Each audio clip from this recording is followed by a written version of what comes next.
അടിയന്തരാവസ്ഥയെ എതിർക്കുന്ന നമ്മുടെ പ്രധാനമന്ത്രി മണിപ്പൂരിൽ നടന്നിയ ഭീകര താണ്ഡവം നടന്നപ്പോൾ അങ്ങ് തിരിഞ്ഞു നോക്കാൻ പോലും കഴിഞ്ഞിട്ടുണ്ടായിരുന്നില്ല. ഗുജറാത്തിൽ നടന്നത് എന്താണ്? സ്റ്റേറ്റ് സ്പോൺസർഡ് ജിനോസൈഡ് എന്നാണ് ലോകം അതിനെ വിശേഷിപ്പിച്ചത്. ഭരണകൂടം നടത്തിയ ഭരണകൂട ഭീകരതയുടെ ഭാഗമായി നടത്തിയ വംശഹത്യയാണ്. അപ്പൊ അത്തരമൊരു സംഭവത്തെ പോലും എതിർക്കാത്ത, അതിനെ വിമർശിക്കാത്ത, അതിനെതിരെ ഒരു അക്ഷരം പറയാത്ത ആളുകളാണ് അടിയന്തരാവസ്ഥ ജനങ്ങളുടെ സ്വാതന്ത്ര്യം. അടിയന്തരാവസ്ഥ കാലത്ത് ജനങ്ങളുടെ വ്യക്തി സ്വാതന്ത്ര്യം ഹനിച്ചിട്ടുണ്ട്. അത് തെറ്റാണ്, പാടില്ലാത്തതാണ്. പക്ഷെ ജനങ്ങളെ കൊന്നൊടുക്കിയിട്ടില്ല. ആയിരക്കണക്കിന് ആളുകളെ കൂട്ടമായി സ്റ്റേറ്റ് സ്പോൺസേർഡ് വംശഹത്യക്ക് കാരണക്കാരായ ആളുകളാണ് ഇന്ന് കേന്ദ്രത്തിൽ ഭരണം നടത്തുന്നത്. ഇന്ദിരാഗാന്ധിയെ ജനതാ ഗവൺമെന്റ് ജയിലിൽ അടച്ചത് അടിയന്തരാവസ്ഥ കാലത്ത് മാരുതിയെ സംബന്ധിക്കുന്ന ഒരു ചോദ്യത്തിന് ഇന്ദിരാഗാന്ധി നൽകിയ ഉത്തരം തെറ്റായിരുന്നു എന്ന് പറഞ്ഞുകൊണ്ട് ഇന്ദിരാഗാന്ധിയെ ശിക്ഷിച്ചു. ലോകസഭ പിരിയുന്നത് വരെ അവരെ തടവിൽ പാർപ്പിച്ചു.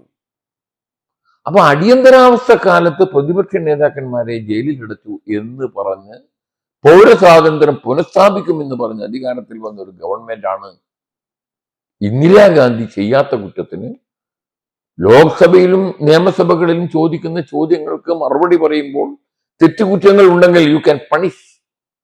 പക്ഷെ ഒരു ലോക്സഭ കാലാവധി കഴിഞ്ഞു, പിരിച്ചുവിട്ടു. പുതിയ ലോകസഭ തിരഞ്ഞെടുക്കപ്പെട്ടതിന് ശേഷവും പഴയ ലോകസഭയിൽ നൽകിയ ഒരു ചോദ്യത്തിന് മറുപടി തെറ്റായി പോയി എന്ന് പറഞ്ഞുകൊണ്ട് ഒരു മേജർ ക്യാപിറ്റൽ പണിഷ്മെന്റിന് സമാനമാണ് ഒരു പ്രധാനമന്ത്രിയായിരുന്ന ഒരു രാഷ്ട്രീയ നേതാവിനെ തടങ്കിൽ പാർപ്പിച്ചു. പ്രതികാര നടപടിയല്ലേ? നമ്മുടെ രാജ്യത്ത് ദേശീയ അടിയന്തരാവസ്ഥ പ്രഖ്യാപിക്കപ്പെട്ട് അരനൂറ്റാണ്ട് പിന്നിടുകയാണ്. കേന്ദ്ര ഗവൺമെന്റ് ജനാധിപത്യ ഹത്യ ദിനമായിട്ടാണ് 2025 ജൂൺ 25 ആചരിക്കാൻ വേണ്ടി ആജ്ഞാനം നൽകിയിട്ടുള്ളൂ. അടിയന്തരാവസ്ഥക്ക് അനുകൂലമായും എതിരായും നിരവധി അഭിപ്രായങ്ങൾ ദേശീയ തലത്തിൽ ചർച്ച ചെയ്യപ്പെടുകയാണ്. നമ്മൾ പരിശോധിക്കേണ്ട ഒരു കാര്യം, ഇന്ത്യയുടെ ചരിത്രത്തിൽ 3 അടിയന്തരാവസ്ഥയാണ് പ്രഖ്യാപിക്കപ്പെട്ടത്. 1962 ചൈന യുദ്ധം നടക്കുമ്പോൾ, 1971 ബംഗ്ലാദേശ് യുദ്ധകാലത്ത്, പിന്നെ 1975 ആഭ്യന്തര അടിയന്തരാവസ്ഥ. ആഭ്യന്തര അടിയന്തരാവസ്ഥയെക്കുറിച്ച് പറയുമ്പോൾ നമുക്ക് ചർച്ച ചെയ്യാതിരിക്കാൻ പറ്റാത്തൊരു പ്രധാനപ്പെട്ട സംഗതി 42ാം ഭരണഘടനാ ഭേദഗതിയും ഭരണഘടനയുടെ 359(1) അനുച്ഛേദമനുസരിച്ച് രാഷ്ട്രപതി പുറപ്പെടുവിച്ച മൗലികാവകാശം സസ്പെൻഡ് ചെയ്തുകൊണ്ടുള്ള ഉത്തരവുമായിരുന്നു. ആ 359(1) വകുപ്പ് അനുസരിച്ചിട്ടുള്ള മൗലികാവകാശം സസ്പെൻഡ് ചെയ്ത ഉത്തരവാണ് ഏറെ ചർച്ചാ വിഷയമായത്. ധാരാളം രാഷ്ട്രീയ നേതാക്കന്മാർ ജയിലിലടച്ചു. രാജ്യത്ത് വാർത്തകൾക്ക് സെൻസർഷിപ്പ് ഏർപ്പെടുത്തി. അതൊക്കെയാണ് ഏറ്റവും വലിയ ചർച്ചാ വിഷയമായത്. ഫണ്ടമെന്റൽ റൈറ്റ് സസ്പെൻഡ് ചെയ്ത നടപടി പിന്നീട് ഇന്ദിരാഗാന്ധി തന്നെ പ്രധാനമന്ത്രി സ്ഥാനം കഴിഞ്ഞു 1980 വമ്പിച്ച ഭൂരിപക്ഷത്തിന് തിരിച്ചു വന്നപ്പോൾ ഇന്ദിരാഗാന്ധി തന്നെ അടിയന്തരാവസ്ഥ കാലത്ത് നടന്ന ചില അതിക്രമങ്ങളെ തള്ളിപ്പറഞ്ഞിട്ടുണ്ടായിരുന്നു. ഇവിടെ വിഷയം 42ാം ഭരണഘടനാ ഭേദഗതി നമ്മളൊന്ന് ചർച്ച ചെയ്യുമ്പോൾ അതിൽ ഏറ്റവും പ്രധാനപ്പെട്ട വിഷയങ്ങളിലൊന്ന് ലോകസഭയുടെയും നിയമസഭകളുടെയും കാലാവധി ദീർഘിപ്പിച്ചുകൊണ്ടുള്ള ഒരു ഭേദഗതിയാണ്. 5 കൊല്ലം എന്നത് 6 കൊല്ലമായി വർദ്ധിപ്പിച്ചു 42ാം ഭരണഘടനാ ഭേദഗതി അനുസരിച്ച്. ആ ഭേദഗതിയുടെ ഗുണം അനുഭവിച്ചവരാണ് ഇന്ന് 42ാം ഭേദഗതിയെയും അടിയന്തരാവസ്ഥയും തള്ളിപ്പറയുന്നത്. കാരണം 5 കൊല്ലം പൂർത്തിയായ ദിവസം ലോകസഭയിലെ പ്രതിപക്ഷത്തുണ്ടായിരുന്ന ഒരു സോഷ്യലിസ്റ്റ് നേതാവ് മധുലിമായെ ലോകസഭാ സ്പീക്കർക്ക് ഒരു കത്തെഴുതി. ആ കത്തിൽ പറഞ്ഞു, ജനങ്ങൾ ഞങ്ങളെ തെരഞ്ഞെടുത്തത് 5 വർഷമാണ്, അത് 6 വർഷമാക്കി ഭരണഘടന ഭേദഗതി നടപടിയെ അധാർമികമെന്നാണ് മധുലിമായെ തന്റെ കത്തിൽ വിശേഷിപ്പിച്ചത്. ആ 6 വർഷം, 1 വർഷം നീട്ടിക്കിട്ടിയ കാലത്തെ സൗജന്യമായി ലോകസഭയിൽ ഇരിക്കാൻ ഞാൻ തയ്യാറല്ല എന്ന് പറഞ്ഞു. പക്ഷേ ഇന്ത്യയിലെ ഇന്ന് അടിയന്തരാവസ്ഥയെ എതിർക്കുന്ന മുഴുവൻ കക്ഷികളും, അതായത് കോൺഗ്രസ്, CPI ഒഴിച്ച് മറ്റ് കക്ഷികളെല്ലാം അടിയന്തരാവസ്ഥക്ക് എതിർത്തവരാണ്. അവരാരും മധുലിമായുടെ പാത പിന്തുടർന്ന് ഈ ദീർഘിപ്പിച്ച 1 വർഷത്തേക്കുള്ള കാലയളവ് വേണ്ട എന്ന് പറഞ്ഞ് ലോകസഭാംഗത്വവും നിയമസഭാംഗത്വവും രാജിവെച്ചില്ല. കേരളത്തിൽ നമ്മൾ പരിശോധിക്കേണ്ട കാര്യം, ശ്രീ AK ഗോപാലൻ കമ്മ്യൂണിസ്റ്റ് നേതാവ് ലോകസഭാ മെമ്പറായിരുന്നു. അദ്ദേഹം രാജിവെച്ചില്ല. കേരള നിയമസഭയുടെ കാലാവധി 5 വർഷമെന്ന് 6 വർഷമാക്കിയപ്പോൾ കമ്മ്യൂണിസ്റ്റ് നേതാവ് EMS നമ്പൂതിരിപ്പാട് ദീർഘിപ്പിച്ച കാലത്തെ 1 വർഷം രാജിവെച്ചില്ല. ആ കാലാവധി ദീർഘിപ്പിച്ച കാലത്തെ എല്ലാ സൗജന്യങ്ങളും ഇവരെല്ലാം കൈപ്പറ്റിയവരാണ്. അവരാണ് പറയുന്നത് 42ാം ഭേദഗതി ഞങ്ങൾ എതിർത്തിരുന്നു. മധുലിമായെ ഇന്ത്യൻ രാഷ്ട്രീയത്തിൽ അവിസ്മരണീയമായ ഒരു വ്യക്തിത്വമാണ്. മധുലിമായ പറഞ്ഞു, ഞാൻ ഈ ഭേദഗതിക്കെതിരാണ്. ലോകസഭയുടെയും നിയമസഭകളുടെയും കാലാവധി ദീർഘിപ്പിച്ച നടപടിയെ ഞാൻ അനുകൂലിക്കുന്നില്ല. അതുകൊണ്ട് ഈ കാലാവധിയിൽ ഞാൻ ലോകസഭയിൽ അംഗമായി തുടരാൻ തയ്യാറല്ല. ജനതാ ഗവൺമെന്റ് വന്നപ്പോൾ 44ാം ഭരണഘടനാ ഭേദഗതിയിൽ കൂടി 42ാം ഭരണഘടനാ ഭേദഗതിയുടെ കുറേ കാര്യങ്ങൾ മാറ്റം വരുത്തി. അതിലേറ്റവും പ്രധാനപ്പെട്ട ഒരു ഭേദഗതി എന്ന് പറയുന്നത്, രാജ്യത്ത് ആഭ്യന്തര അടിയന്തരാവസ്ഥ പ്രഖ്യാപിക്കണമെങ്കിൽ 44ാം ഭരണഘടനാ ഭേദഗതിക്ക് മുമ്പുണ്ടായിരുന്ന സ്ഥിതി, ഒരാഭ്യന്തര കലാപം നമ്മുടെ രാജ്യത്ത് നടക്കുകയാണെങ്കിൽ അതൊരാഭ്യന്തര സംഘർഷമുണ്ട് എന്ന് പ്രസിഡന്റിന് ബോധ്യപ്പെട്ടാൽ അടിയന്തരാവസ്ഥ പുറപ്പെടുവിക്കാൻ കഴിയുമായിരുന്നു. 44ാം ഭരണഘടനാ ഭേദഗതിയിൽ കൂടി ആഭ്യന്തര കലാപം എന്നത് മാറ്റി അത് സായുധ വിപ്ലവമുണ്ടെങ്കിൽ മാത്രമേ രാജ്യത്ത് അടിയന്തരാവസ്ഥ പ്രഖ്യാപിക്കാൻ കഴിയുകയുള്ളൂ. നമ്മൾ കഴിഞ്ഞ 50 വർഷക്കാലത്ത് നമ്മുടെ രാജ്യത്ത് നടന്ന സംഭവങ്ങൾ പരിശോധിച്ചാൽ ഇന്ത്യയിലെ ഏറ്റവും വലിയ വംശീയ ഹത്യ നടന്നത് ഗുജറാത്തിലാണ്. ഒരു സ്റ്റേറ്റ് സ്പോൺസേർഡ് ജിനോസൈഡ് എന്നാണ് ലോകം ആ കലാപത്തെ, ആ വംശഹത്യയെ വിശേഷിപ്പിച്ചത്. ആ ഗുജറാത്തിൽ നടന്ന വംശഹത്യക്ക് നേതൃത്വം നൽകിയത് ഭരണാധികാരികളായിരുന്നു. അതിനേക്കാളും വലിയ ഒരു വംശഹത്യ ഇന്ത്യയുടെ ചരിത്രത്തിൽ ഇന്ന് വരെ ഉണ്ടായിട്ടില്ല. ഗുജറാത്തിൽ വംശഹത്യ നടന്നപ്പോൾ കേന്ദ്രത്തിൽ ഉണ്ടായിരുന്ന ഗവൺമെന്റ് വിചാരിച്ചാൽ പോലും ഗുജറാത്തിൽ അടിയന്തരാവസ്ഥ പ്രഖ്യാപിച്ച് ജനങ്ങളുടെ ജീവന് രക്ഷ നൽകാൻ സാധിക്കില്ല. കാരണം ഭരണഘടനാ ഭേദഗതിയിൽ കൂടി സായുധ കലാപമുണ്ടെങ്കിൽ, ഗുജറാത്തിൽ നടന്നത് എന്താണ്? സ്റ്റേറ്റ് സ്പോൺസർഡ് ജിനോസൈഡ് എന്നാണ് ലോകം അതിനെ വിശേഷിപ്പിച്ചത്. ഭരണകൂട ഭീകരതയുടെ ഭാഗമായി നടത്തിയ വംശഹത്യയാണ്. അപ്പൊ അത്തരമൊരു സംഭവത്തെ പോലും എതിർക്കാത്ത, അതിനെ വിമർശിക്കാത്ത, അതിനെതിരെ ഒരക്ഷരം പറയാത്ത ആളുകളാണ് അടിയന്തരാവസ്ഥ ജനങ്ങളുടെ സ്വാതന്ത്ര്യം. അടിയന്തരാവസ്ഥ കാലത്ത് ജനങ്ങളുടെ വ്യക്തി സ്വാതന്ത്ര്യം ഹനിച്ചിട്ടുണ്ട്. അത് തെറ്റാണ്, പാടില്ലാത്തതാണ്. പക്ഷെ ജനങ്ങളെ കൊന്നൊടുക്കിയിട്ടില്ല. ആയിരക്കണക്കിന് ആളുകളെ കൂട്ടമായി സ്റ്റേറ്റ് സ്പോൺസേർഡ് വംശഹത്യക്ക് കാരണക്കാരായ ആളുകളാണ് ഇന്ന് കേന്ദ്രത്തിൽ ഭരണം നടത്തുന്നത്. ടേക്ക് ഫോർ എക്സാമ്പിൾ മണിപ്പൂരിൽ എന്താണ്? കുക്കികളും മെയ്ത്തികളും തമ്മിൽ നടന്നുകൊണ്ടിരിക്കുന്ന കലാപം 2023 വീണ്ടും പൊട്ടിപ്പുറപ്പെട്ടു. അവിടെ ജനങ്ങളുടെ ജീവൻ, അവിടെ 100കണക്കിന് ആളുകൾ, 600ഓളം ആളുകൾ കൊല്ലപ്പെട്ടു, ജീവൻ അപഹരിക്കപ്പെട്ടു. ജാതിയുടെ, വംശീയമാണ് അവിടുത്തെ കാരണം. മെയ്ത്തികളുടെ SC സ്റ്റാറ്റസ് ആവശ്യപ്പെട്ടുകൊണ്ടുള്ള അവരുടെ നീക്കത്തിന് കുക്കി വിഭാഗം ജനങ്ങൾ തമ്മിലുണ്ടായ ഏറ്റുമുട്ടലാണ്. അതിന്റെ ഫലമായിട്ടാണ് മണിപ്പൂരിൽ ഇന്നും റെസ്റ്റ്ലെസ്നെസ് ആണ്. മണിപ്പൂർ ഭരിക്കുന്നത് BJP ആണ്.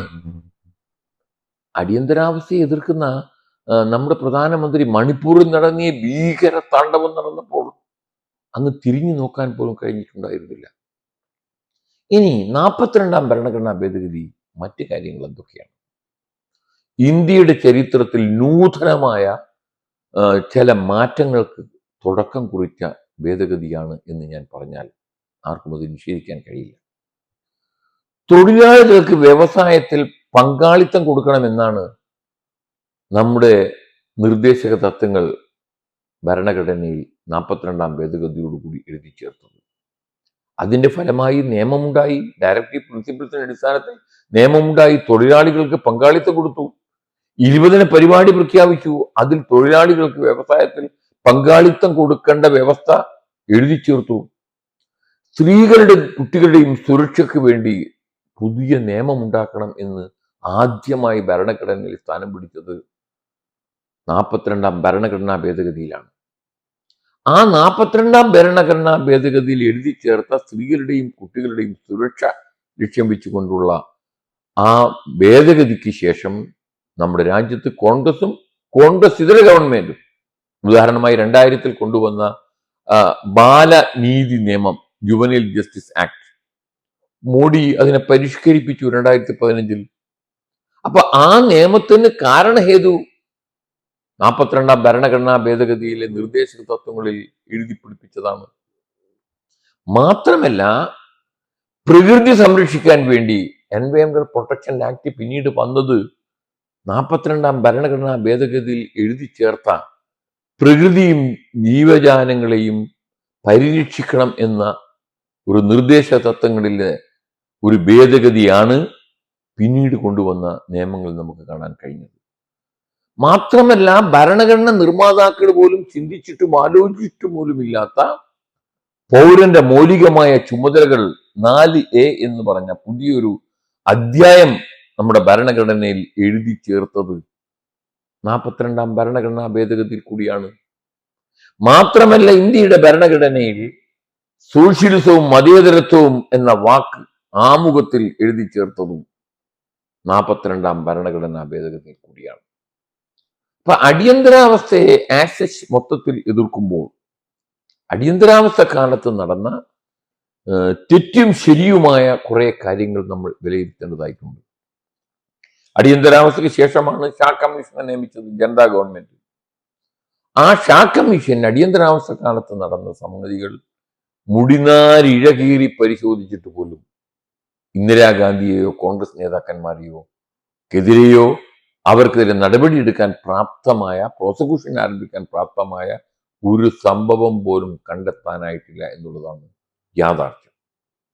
പിന്നീട് 1977 കേന്ദ്രത്തിൽ വന്ന ജനതാ ഗവൺമെന്റ് ചെയ്ത പ്രതികാര നടപടി നമ്മളെല്ലാം മറക്കുന്നു. ഇന്ത്യൻ പാർലമെന്ററി ചരിത്രത്തിൽ ഒരിക്കലും കണ്ടിട്ടില്ലാത്ത ഒരു സംഭവം ഉണ്ടായത് ജനതാ ഗവൺമെന്റ് കാലത്താണ്. ഒരു ലോകസഭ പിരിച്ചുവിട്ട് കഴിഞ്ഞാൽ ആ ലോകസഭയുടെ കാലത്ത് നടന്ന അവകാശ ലംഘനങ്ങളെ ലാപ്സായി എന്നാണ് എല്ലാ നിയമപണ്ഡിതന്മാരും ശക്തരൻ കോൾ എന്ന് പറയുന്ന ആധികാരികമായ ഗ്രന്ഥത്തിൽ ഇപ്പോൾ പറഞ്ഞിരിക്കുന്നത്.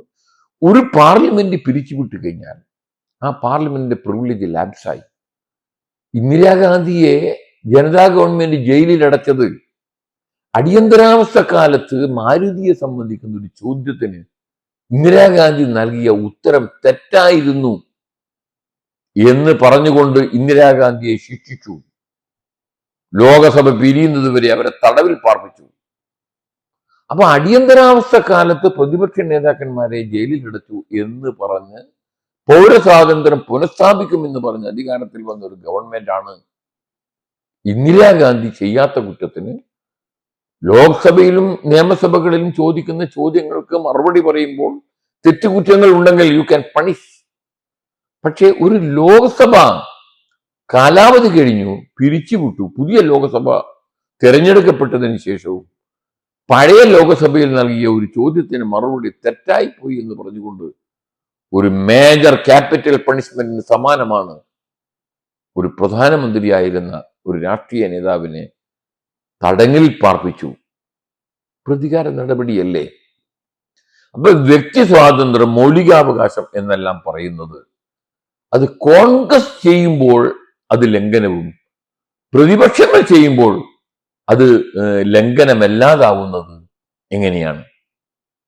1980 തെരഞ്ഞെടുപ്പിൽ ഇന്ദിരാഗാന്ധി വമ്പിച്ച ഭൂരിപക്ഷത്തിന് തിരഞ്ഞെടുക്കപ്പെട്ടു. 1977 കോൺഗ്രസിനെ തോൽപ്പിച്ച് അധികാരത്തിൽ വന്ന ഗവൺമെന്റിലെ മന്ത്രിമാരാരെല്ലാമായിരുന്നു? അടിയന്തരാവസ്ഥ പ്രഖ്യാപനം ലോകസഭയിൽ ആ പ്രഖ്യാപന ബില്ല്, ആ പ്രഖ്യാപനത്തെ ശരിവെച്ചുകൊണ്ടുള്ള ബില്ല് അവതരിപ്പിച്ച അന്നത്തെ കേന്ദ്രമന്ത്രി ആരാണെന്നറിയുമോ? ഇന്ദിരാഗാന്ധിയുടെ മന്ത്രിസഭയിലെ കൃഷി ജലസേചന വകുപ്പ് മന്ത്രി ബാബു ജഗ്ജീവൻ റാം ആയിരുന്നു.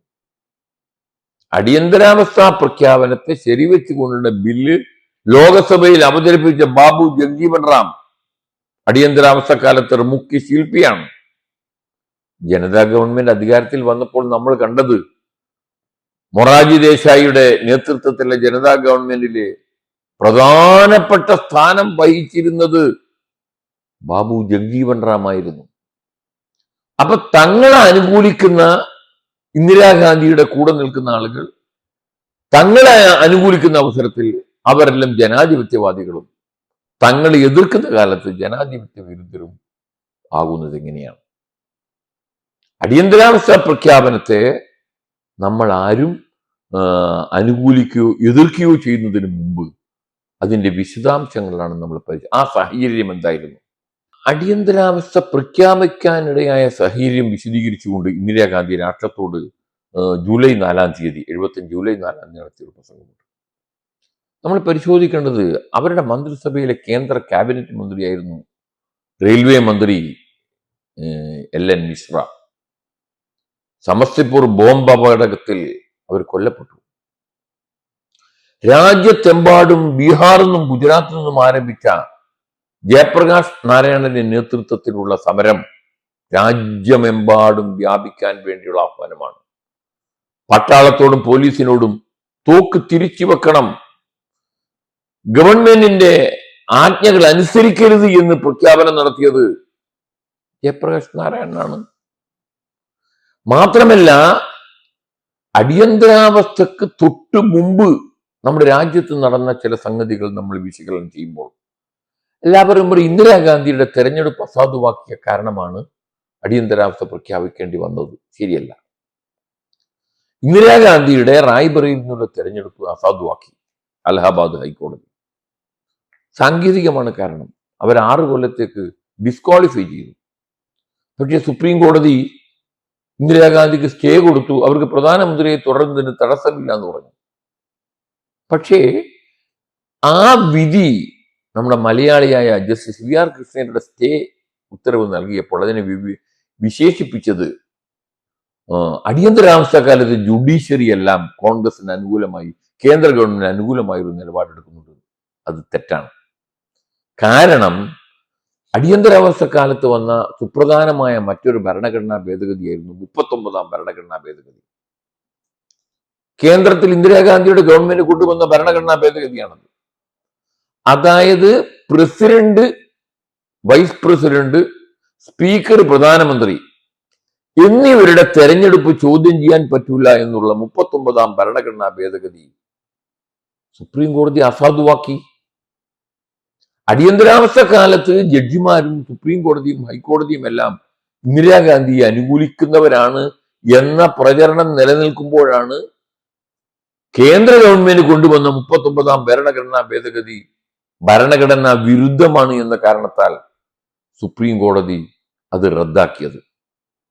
മാത്രമല്ല, അടിയന്തരാവസ്ഥ പ്രഖ്യാപനം തന്നെ ഇന്ത്യയിലെ 5 ഹൈക്കോടതികൾ, ബോംബെ, മധ്യപ്രദേശ്, പഞ്ചാബ്, ഹരിയാന തുടങ്ങിയ 5 ഹൈക്കോടതികൾ ആ പ്രഖ്യാപനം തന്നെ ഭരണഘടനാ വിരുദ്ധമാണെന്ന് പ്രഖ്യാപിച്ചിട്ടുണ്ടായിരുന്നു.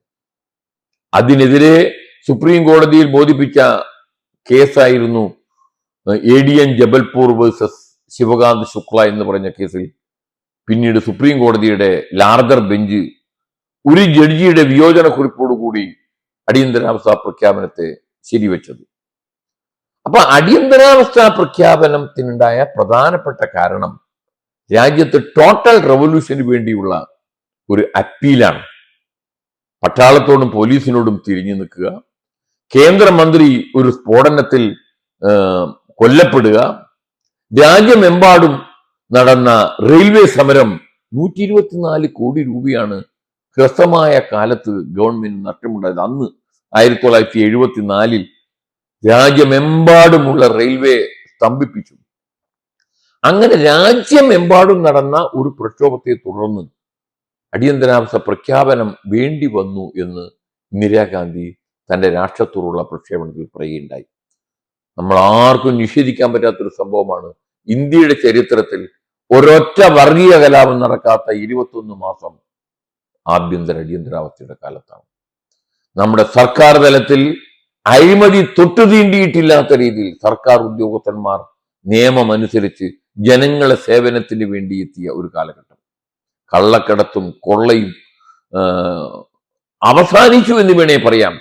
കാരണം ഹവാല ഇടപാടുകൾ പൂർണ്ണമായി നിന്നതിന് പേരുമായി വിദേശത്തു നിന്ന് രാജ്യത്തേക്ക് വരുന്ന പണത്തിന്റെ ഒഴുക്ക് കൂടി, പ്രോപ്പർ ലീഗൽ ചാനലിലേക്ക് വരുന്ന പണത്തിന്റെ വരവ് കൂടി. ഇതെല്ലാം രാജ്യത്തിന്റെ വളർച്ചയെ സാരമായി ബാധിച്ചു. ഒരു സെൻസ് ഓഫ് ഡിസിപ്ലിൻ ഇന്ത്യ രാജ്യത്ത് ഉണ്ടാക്കിയ ഒരു കാലഘട്ടമാണ്. ചില തെറ്റുകുറ്റങ്ങൾ ഉണ്ടായിട്ടുണ്ട്. കാരണം പോലീസിന്റെ കയ്യിൽ അധികാരം എത്തുമ്പോൾ കോടതിയിൽ പോലീസിന്റെ അതിക്രമങ്ങളെ ചോദ്യം ചെയ്യാൻ പറ്റാത്ത സ്ഥിതി വരുമ്പോൾ സ്വാഭാവികമായി ജനങ്ങളുടെ അവകാശങ്ങൾക്ക് നേരെ പോലീസ് തിരിയും. ഇന്ദിരാഗാന്ധി തന്നെ അതിൽ പിന്നീട് പശ്ചാത്തപിച്ചിട്ടുണ്ടായിരുന്നു. പക്ഷേ അടിയന്തരാവസ്ഥ ആസ് സച്ച് രാജ്യത്തിന് ഇന്ന് കേന്ദ്രം ഭരിക്കുന്ന ഗവൺമെന്റ് ഗുജറാത്ത് ഭരിച്ചപ്പോൾ രാജ്യത്തെ ജനങ്ങളുടെ വംശഹത്യക്ക് നേതൃത്വം കൊടുത്തൊരു ഭരണകൂടം അടിയന്തരാവസ്ഥയെ ജനവിരുദ്ധമാണ്, ജനാധിപത്യത്തെ ഹത്യ ചെയ്തതാണെന്ന് പറഞ്ഞ് ആചരിക്കാൻ അവകാശമില്ല എന്നാണ് എനിക്ക് പറയാനുള്ളത്.